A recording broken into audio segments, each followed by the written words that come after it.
Today in episode 8, we celebrate Women's History Month, and we're bringing you a conversation that spans the generations, delving into the power of womanhood. I will be joined by our resident Millennial, Natasha, and whereas our resident Gen Zer, Kennedy, is soaring the airwaves, we have someone from the silent generation stepping in. My mother, Mama Beck, known to many as Mom Dukes or Becky G, coming in to join the generational sip. In our discussion, we will celebrate the women who have shaped us, the triumphs we've experienced, and the challenges we still face in the modern era. So get your sip ready, get your eat ready, and join us as we explore the timeless power of womanhood.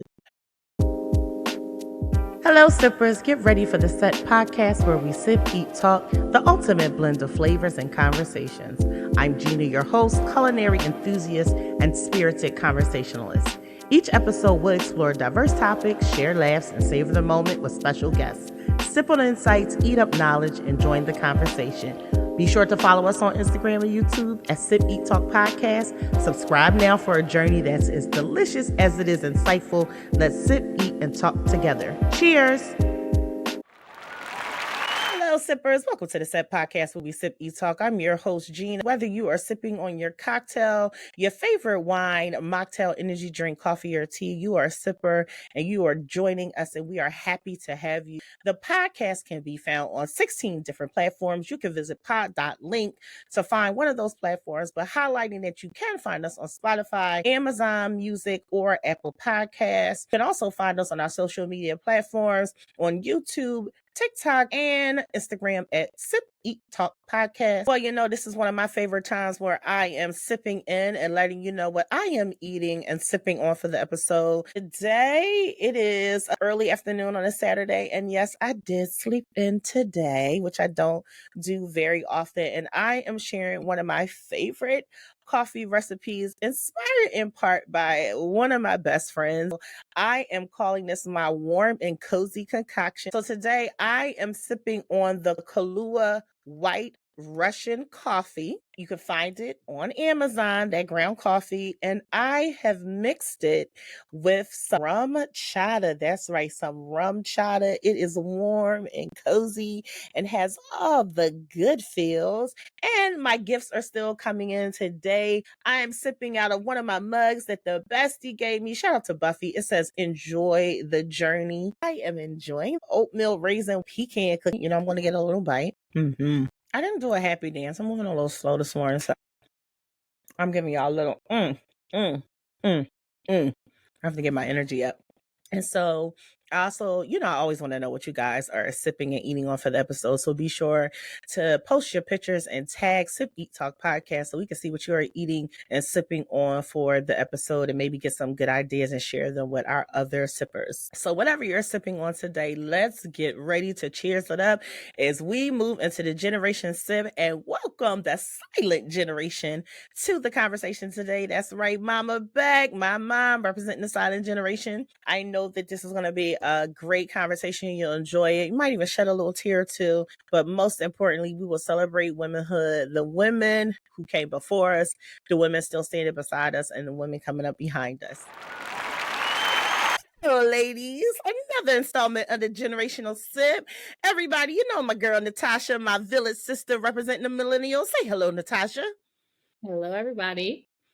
And Kennedy Ray, our resident Gen Z, or my village niece, is in the air flying. As many of you know, Kennedy is a flight attendant. And as we are celebrating Women's History Month, we have a beautiful, if I do say so myself, stand in for her, representing the silent generation. Give it up, y'all. It's my mother, Mama Beck. What's up, Becky G? Hello, Emily. I'm so glad to have you, Mom. So they already know what I'm sipping on today. Mom, what are you over there sipping on today? Sipping on sparkling apple cider. Oh, girl, you got the champagne glass. Do that, Mom. What are you over there sipping on today? I am sipping on coffee. Gotta stay energized. Wearing pink in honor of Women's Month. What's your coffee cup say? It says, stay on the bright side. Oh, wonderful, wonderful, wonderful. Okay, ladies, well, let's cheers it up for another edition of the Gen Sip. Cheers. Cheers. So today, as we sit and just discuss, we're just talking about womanhood. We're celebrating women, just giving honor to the women who came before us, the women that stand beside us, and the women who are coming up behind us. And so I would like to know for each of you, what does woman or womanhood mean to you personally? When you think about being a woman, you think about womanhood, what comes to mind for you? I'm going to start with you, Natasha. I think it's our uniqueness. The older I get, the more I appreciate how unique women are. I think also learning a lot more about men, but how nurturing we are, how community focused we are, how loving we are, how selfless we are. But we can be like, so fierce at the same time, very protective, and just the way we I think it's our uniqueness that I've learned about, I honor, I love. It's glitters, it's rainbows, it's ponies, it's beauty, it's perfume, it's all those things together. All those things. Makes being a woman very cool. How about you, Mommy? What do you think when you think womanhood? What comes to mind? I think growing into womanhood is just like a bright ray of sunshine. Women play so many roles. They have so many different roles. They're the mom and they're the sister. You're the cousin. You're the aunt. You're the grandmother. You the girlfriend. You out in the workforce. We just wear so many hats and we wear them well.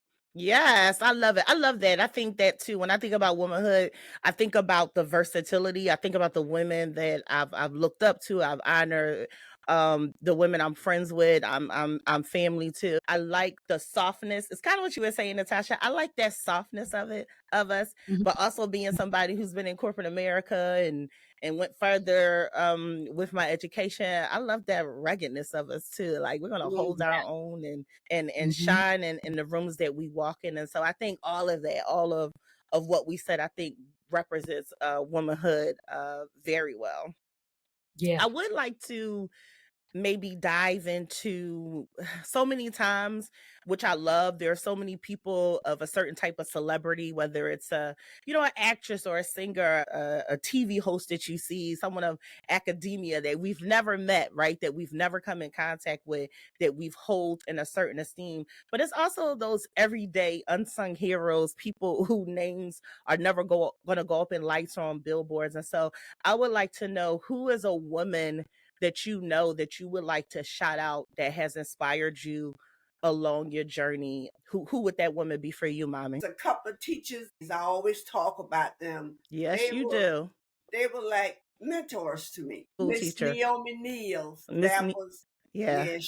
That was one of my first teachers. All right, Natasha, how about you? What's one of your everyday sheroes you want to shout out? I would say I would name two people. These are the two women who carried me through because as a young person, I had my grandma, of course. Like my grandma, I could go on a whole speech and write a book about my grandma because she essentially like raised me. But I would say there are God places people in your life. I think especially women, because women need other women who, when you don't, like I didn't get that hands-on parenting, by my mother. So it was this one woman. Her name was Sharon Askew. She was my math teacher. She was my pre-calc math teacher, and she was a Black woman. I was in this this college prep school. I was going through crazy stuff at home, and I would have to come to school and perform, and it was a lot of pressure there. And she took me under her wing. And she always made sure I got everything I needed out of school. She took me prom dress shopping when I needed money, when I needed lunch. This woman carried me through as a young person at Germantown Friends School. And I could never, repay her. But when I say she made the difference, you know what I mean? She filled the gaps for me as a young person going through and not knowing that I was going through, not even knowing like who I was, what was happening to me. She carried me through. She took me to visit colleges. She helped me fill out college applications. I love it. And Drexel and sat me down. This woman carried me through, and I could never, repay her.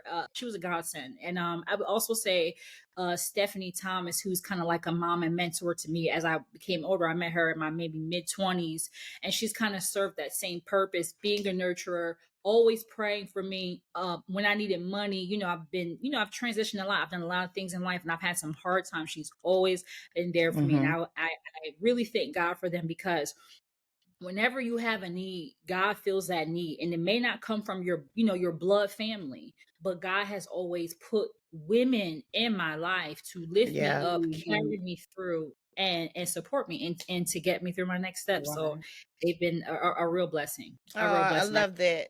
So you know what's something that we shared? So I feel the same way. Everybody knows how I feel about my mom, and she's my best friend. So you know that's a given. But I'm gonna shout somebody else out, and mine's also is an educator and a teacher. I felt very awkward in elementary school as I was tall, I was thin. God, I wish those days could come back. And I hadn't grown into the size of my teeth yet, and I didn't feel. I really celebrate my mom because she always did a really good job telling me I'm beautiful and I'm pretty. But sometimes it's not always the same coming from a parent, right? Because you think they're supposed to say that. And I had an elementary school teacher named Miss Frazier, Patterson Elementary School. She was the music teacher. I don't know what it was about Miss Frazier, what she saw in me, but Miss Frazier was like a life for me.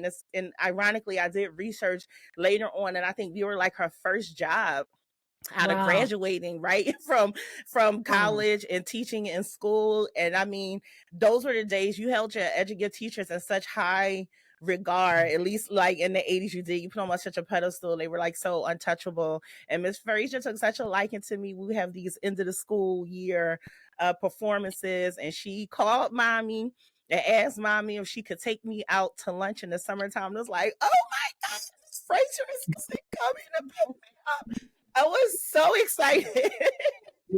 And we went out to dinner and lunch, and had on my pretty dress, and it was just so special. And so I want to encourage anybody. As you can see, we're 3 generations across, still talking about the educators in our life that shaped us and did something for us. And if you have not reached out to that person or said anything, educators are one of those jobs that they're just going to go thankless, because when you think about it and it sets in, you're grown. Technology helps us a lot more because now you can look people up on Google and, on Facebook and other things, but shout them out, because I waited and hesitated, and I went to reach out to Miss Frazier. Stop, Natasha, because I'm about to cry too.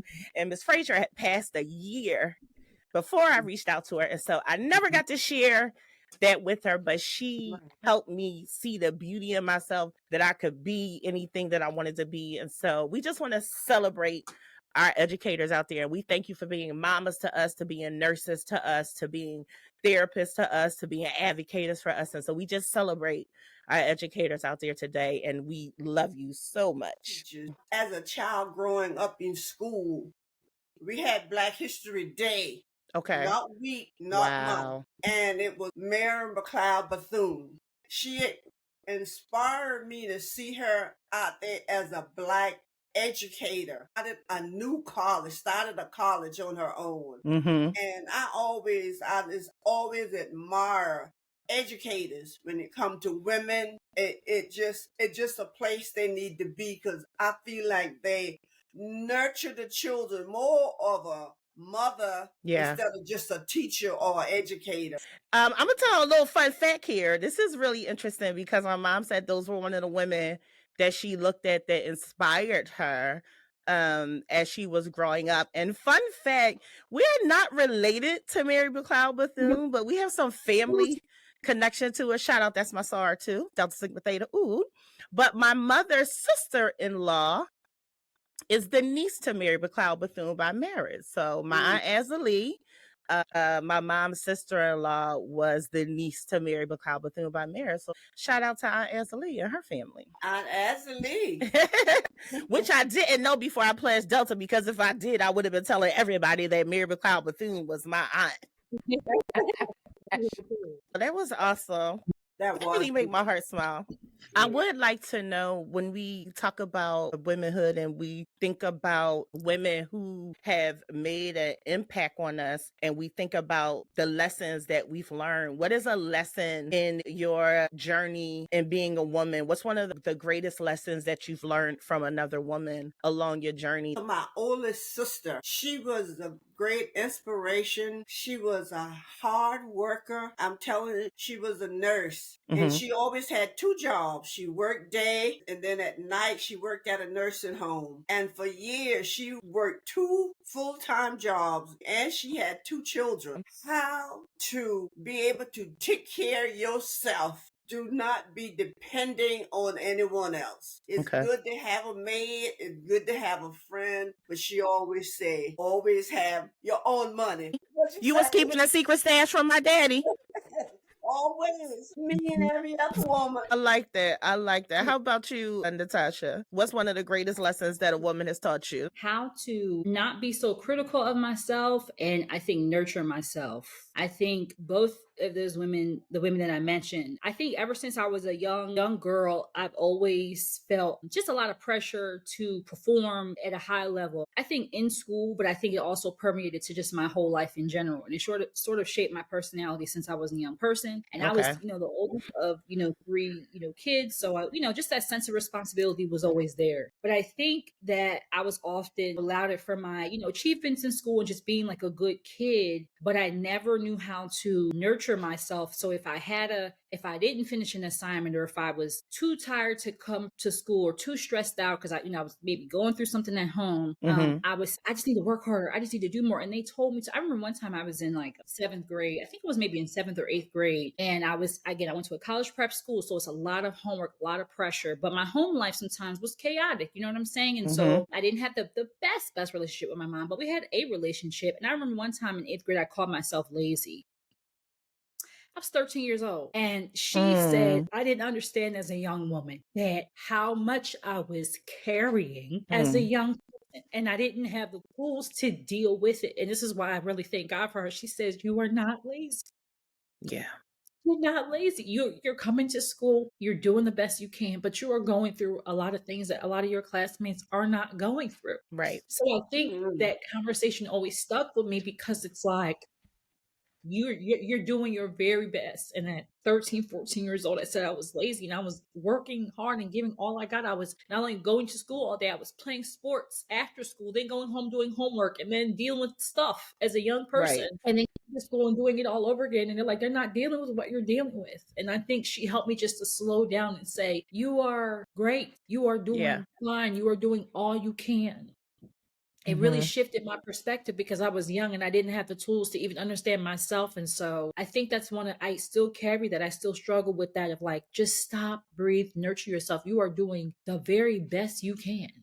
Yeah. And you are not lazy. You don't lack anything. You are not behind. You are not anything. And that really stuck with me. That conversation is something that really stood out. Yeah. And that goes back to what we were talking about when we had our episode. We were talking about adulting, life unscripted, is that whole sense of perfectionism. Like so many of us suffer from that for years. I don't even know where it came from. Like this burden of carrying this sense that you have to be perfect and you have to be this, and it's just really a lie. And even something I want our listeners to carry from that too is there is power. One of the tough lessons are things for me as an adult, was the words that you speak over your life. It's so important what we say out of our mouths and how do we affirm ourselves, and having people in our lives that remind us of that, how we speak over ourselves, like speak life over yourself, speak beauty over yourself, speak encouragement over yourself, right? And I think that's really important. And anyone who's listening, no one ever told you that you don't have to be perfect. You don't have to share these responsibilities and take on other people's burdens that aren't yours, because unfortunately, I think that's something can happen too, is that things are projected onto us that we carry that was never ours to carry. And so I really love that, Natasha. I think that's a great lesson. I want to shout out one of my sorority sisters, Kami, even though we're super close in age. One of the lessons, I was fresh out of law school and I was putting a lot of pressure on myself still gets me emotional.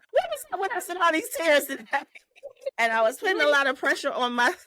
I was putting a lot of pressure on myself, and Kami said to me, if you need permission to be a woman, friend, I'm giving you permission to be a woman. And I have said that to other people along the way on my journey, because I think sometimes I suffered for many years on people pleasing and made decisions to please people or please the family and do other things, and wasn't just able to stand in, I don't want to do that. I don't feel comfortable doing that. Natasha may be younger than me, guys, but she counsels me sometimes and gives me reminders about that. We just had a conversation about that a month or two ago, and I've always held on to that. If you need permission to be a woman, I'm giving it to you, friend. You're a woman.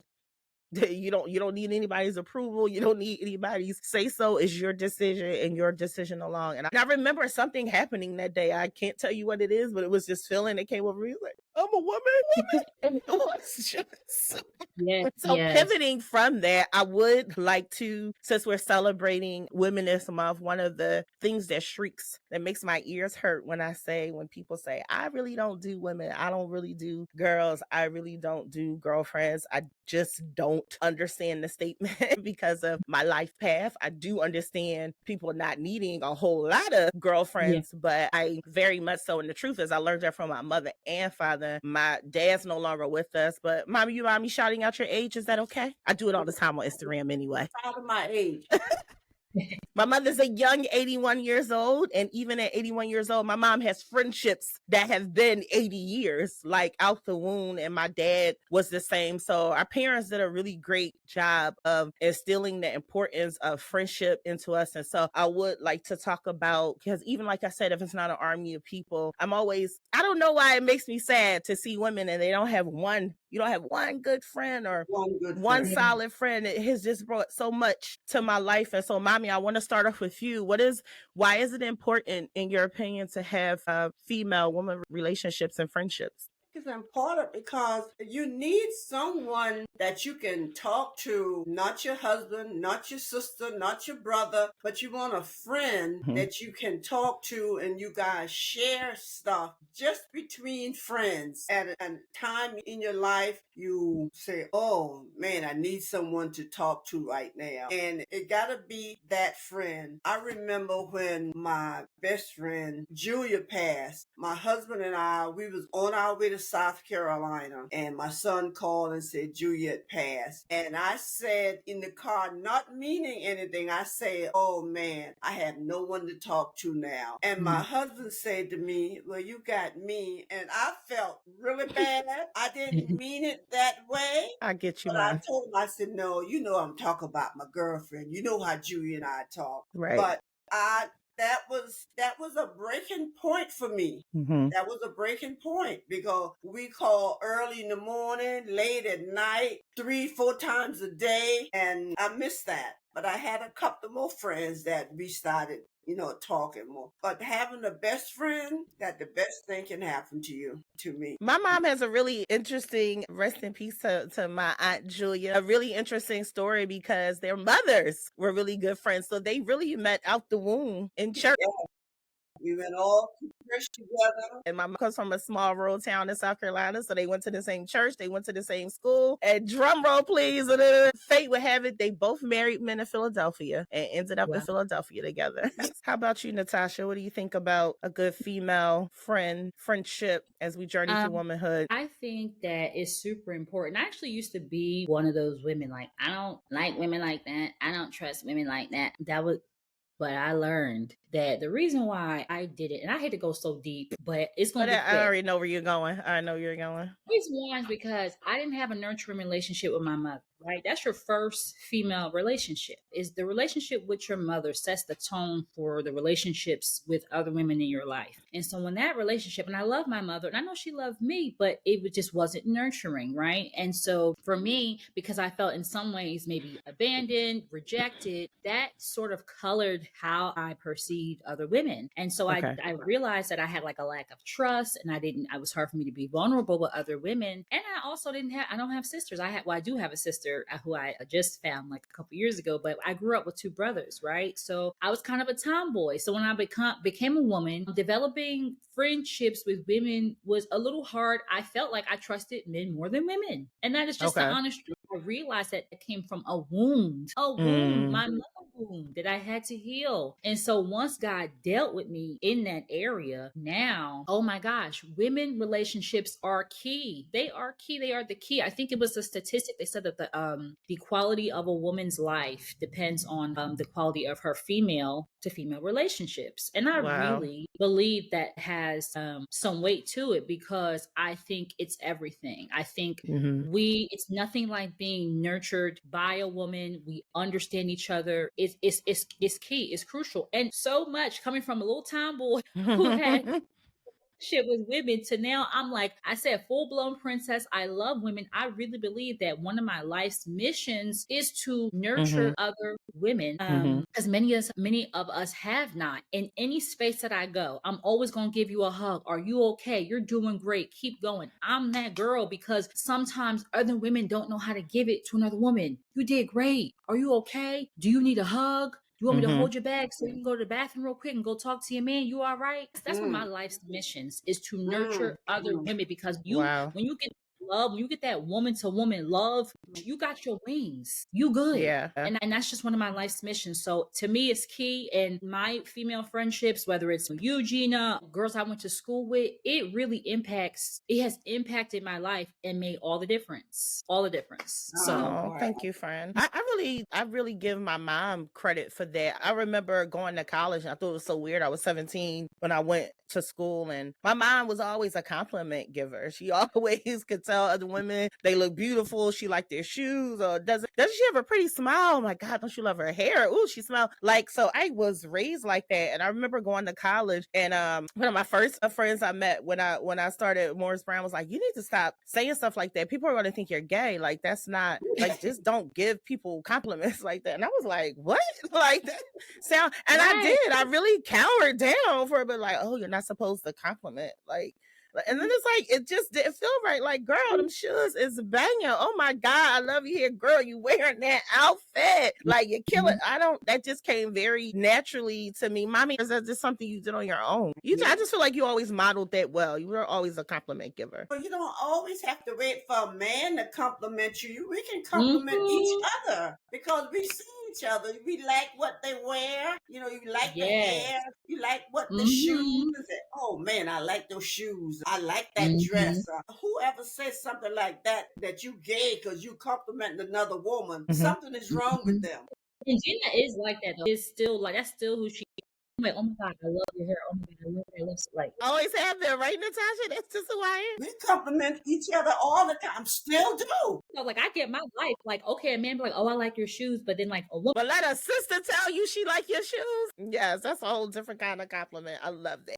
But I would like to hit just that for a moment. I think to the point of us talking about how strong those bonds are, I think we're harder on women when we have a problem or an issue. I think we're much more, this is just me and my humble little opinion, I think we're much more forgiving of men. But you let your girlfriend and your sister cousin, do something, or y'all have some type of issue or whatever it may be, oh my God, it is the end. I mean, I even look at people who, like, something happened with the guy and you out for bloody murder, like with this woman, but the man is so easily forgiven. So I think for as much as we celebrate those female relationships, when something goes wrong, I think we get angrier. I think we're more hurt. And that's the reason why people act like that. But I think it's so much harder for some people to forgive the women in their life than it is for them to forgive a man in their life. I don't know what that is or what that comes from, but I have definitely seen that, witnessed that, and I really believe that to be true.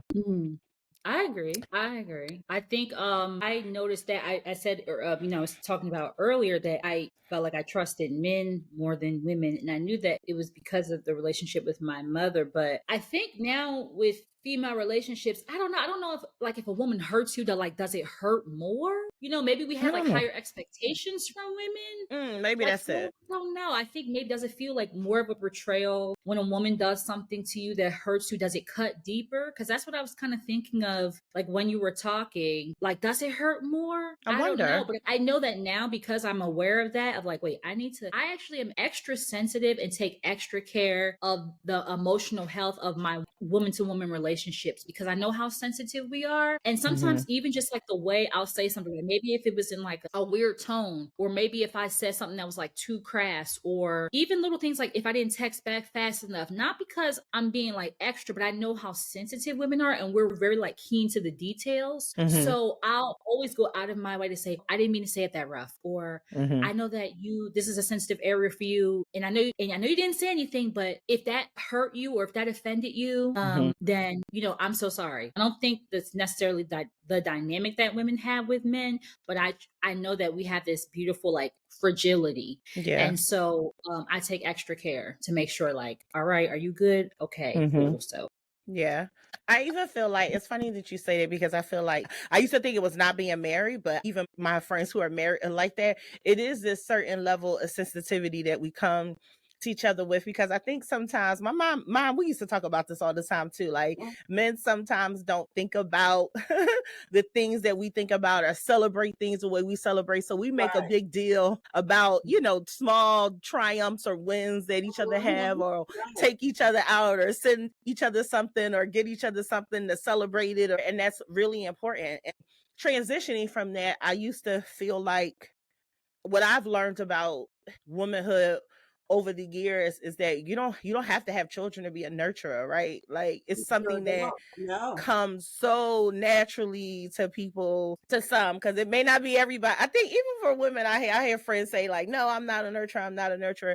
I just don't think nurturing comes in the same form for everybody. For everybody, it's not butterflies and unicorns and rainbows. For some people, who my mom is a much gentler soul. She's gentle with her delivery, she's gentle with her approach. But I also have some women in my life that are not gentle with their approach and delivery, and I need that sometimes too. I need to get things in a hard. I'm hard headed, so I need something to knock me upside sometimes. And so I appreciate that too, how we maneuver, because I used to think like, this is how I am, this is how I am, just take it, that's what it is. But no, I think you have to meet people. When you get to know people and you call somebody a friend, you understand what deliveries I think people need and how they need it to be delivered is something that you take care in.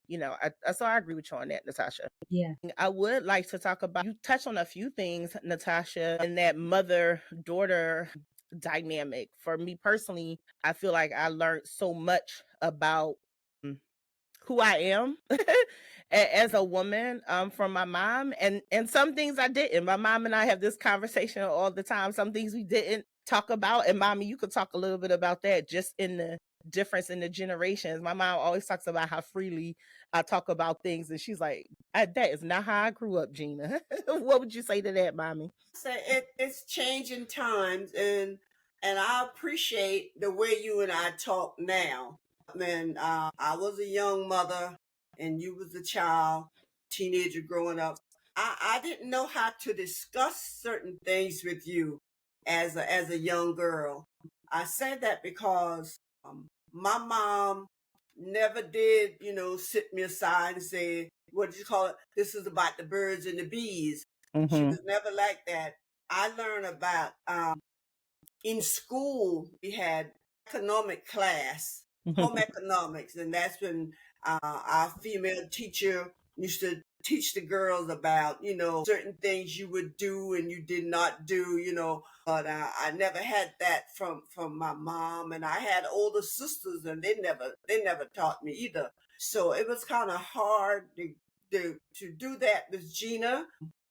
But as time went on, I regret some of the things that I didn't discuss with her as a young girl growing up. But thank God, as she become a young lady, we became friends. We weren't mother and daughter then. We became friends, and we were able to discuss a lot of things then that we should have discussed 6 or 7 years ago. She probably overshares now, y'all. She be telling me too much. What you say? I said, you overshare now. You be telling me too much. Oh, yes. No, Natasha, she tells me too much. I said, oh my goodness. No, oh yeah, Gina is straightforward. Yes.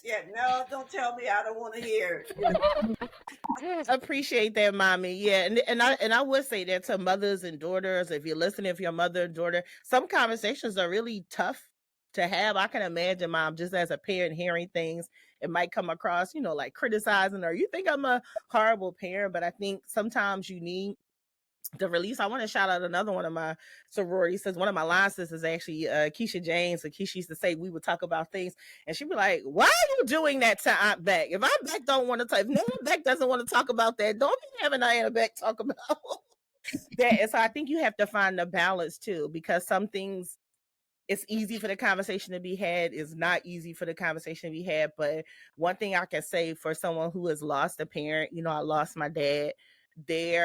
On my end, my dad didn't leave here with anything unsaid by me. There was nothing. He left here. There's nothing unsaid on my end. This little verbal communicating mouth said what I needed to say. I think that's a really great feeling to have and to be able to do.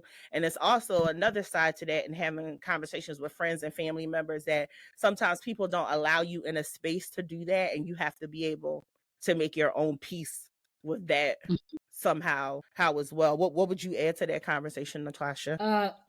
So to the topic of mothering, I would say I had a young mom. So my mom had me when she was 18 years old. So, in hindsight, I realized that my mom was kind of growing up too. So she was very like kind of blunt with me. She was young. She was living a young girl's life. She was in the streets. And so I think that she wasn't really strict. So she kind of like let me have a boyfriend really early. Like she was just very blunt. Like, oh, you drinking, you smoking. Okay, well, if you want to drink, you can drink with me. You know what I mean? Like so I was very like I had a lot of leeway. But I realized that my mom, at having me at 18 years old, when I was becoming, I was a little kid and even becoming like an adolescent or a teenager, she was very young too, and that's a very different experience. So you kind of feel like I guess the things that you sort of expect from a mom, like, okay, this is what, these are these life lessons. And she was still learning them.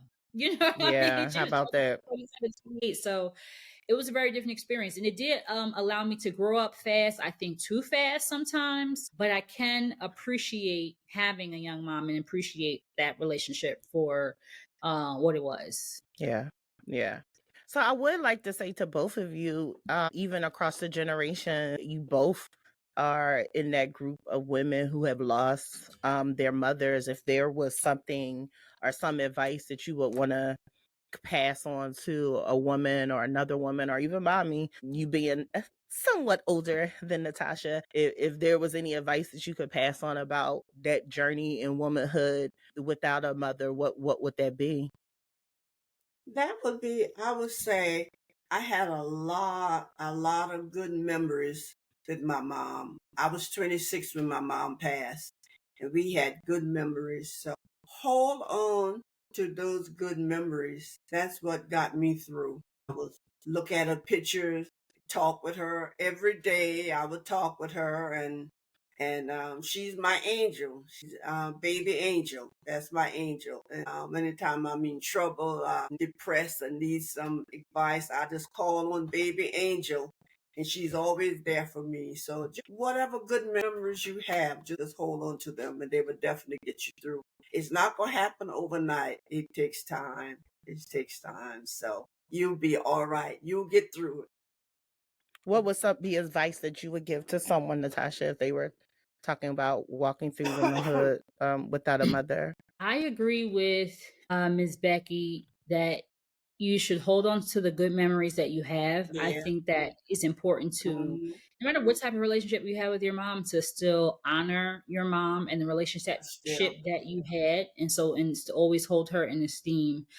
And I think just getting through as a woman, again, God always fills the gap wherever there's a gap. And sometimes that's really hard to accept, because you think, okay, well, I don't have my mom. How am I going to get through this? How am I going to do this? But God always fills the gap. He always fills the need. And so a lot of my Right. mothering and the nurturing that I needed came from other women who weren't my biological mother, but I think just not only my mentors and other mother figures in my life, but just the other women in my life to really help me journey through womanhood. God has really filled that need in a beautiful way. So that would be my advice, that what Right. you feel like Good you advice. lost, Mm-hmm. God will provide the need It will Yeah. get for you you through. Yeah. to get Yeah. the need. And I think just carrying the memory on. I wasn't like my mom said, she was 26 when she lost some of that. I didn't have the privilege of meeting my grandmother, but my mom referenced Angel Baby. My grandmother's nickname was Big Baby. Her name was actually Sarah. And when I was little, my mom told me that I needed an angel, and for me to name an angel. And she was like, and anytime you feel like you're in trouble, anytime you feel like, something's going on, that's the angel I want you to call. If it's as simple as you can't find your keys, this is the angel I want you to call on. And what do you want to name your angel? And I said Sarah. And so all through my life, I feel like I've had this very unique bond. I don't know how to explain it to people with my grandmother, because I've always called on my angel, Sarah. And so I think even in those ways of keeping and honoring somebody's memory and carrying on. I've never physically met my grandmother, but I hold her dear and tight every day because of that. Kudos to that, Mom. That was really great. And so as we start to close out our conversation in this Women's History Month, I've really enjoyed. This was a very therapeutic. It was very unexpected.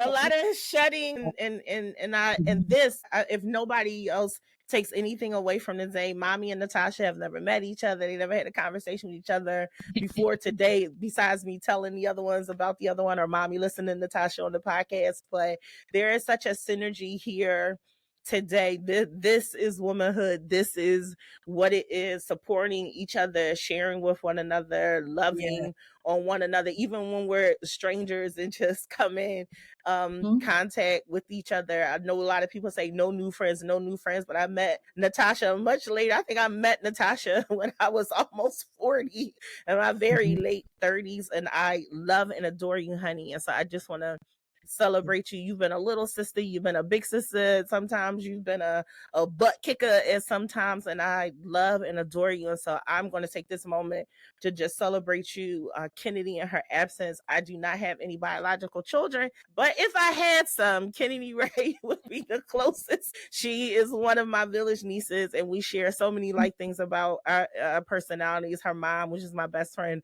always says my baby has so many characteristics of my best friends in her.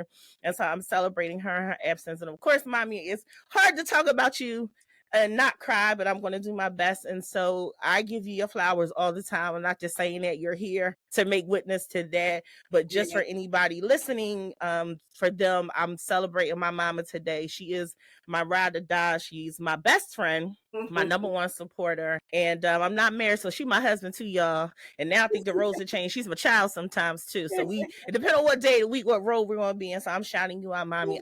Love and adore you. God bless me when he gave me you, and I'm so happy to have you. Thank you so much. I enjoy being on. Nice meeting you, Natasha. You take care. So nice to be. It's a pleasure to meet you too. All righty. So ladies, we're going to close out today. I just want you to give me one word. When you think of woman, when you think of the womanhood, the sisterhood across the world, things that we all share, what is one word? If you just had one word you had to pick, what is that word that you would pick? Word would be love. I love that. I love that. How about you, Natasha? Iconic. I love that. We do the do. Yeah. Very much. Mine would be admiration. So many women, too many to name, that I've met, never met, who I didn't even live in a time with, but admiration. So love, iconic, admiration. That is what we leave you all with today. Find a woman in your life. Tell her that you love her. Tell her that you admire her. Send that educator an email. Find her on Facebook. Let her know that you appreciate what she gave you in your life. And so, ladies, on that note, we're going to cheers it up for another edition of the Generational Sip. I thank you for joining me. Get your champagne glass with your sparkling apple cider, Mama Beck. Cheers, ladies. Cheers. Happy Women's Month. Well, there you have it. 8 episodes in, and I will say this is one that really tug at the heartstrings. I think for a lot of us, when we talk about the women who we know, the women who have inspired us, the women who have supported us, you can't help but to cry. And it's not even a sad cry, but just a happy cry, a cry of gratitude, a cry of celebration, a cry of just great memories. And so thank you for joining us in the conversation today. Remember, tag us on Instagram, comment on the post, let us know how you enjoyed the episode. Remember, life is too short for bad vibes and bad drinks, so keep sipping, keep chatting, and always remember, life is a journey, but it's better with a sip and a chat. Until next time, cheers. Thank you, sippers, for joining the S.E.T podcast, where we sip, eat, talk. If you've enjoyed our flavorful conversations, don't miss out on future episodes. Subscribe now and follow us on Instagram, at YouTube, at SipEatTalk podcast. Let's continue to sip, eat, and talk together. Until next time, cheers.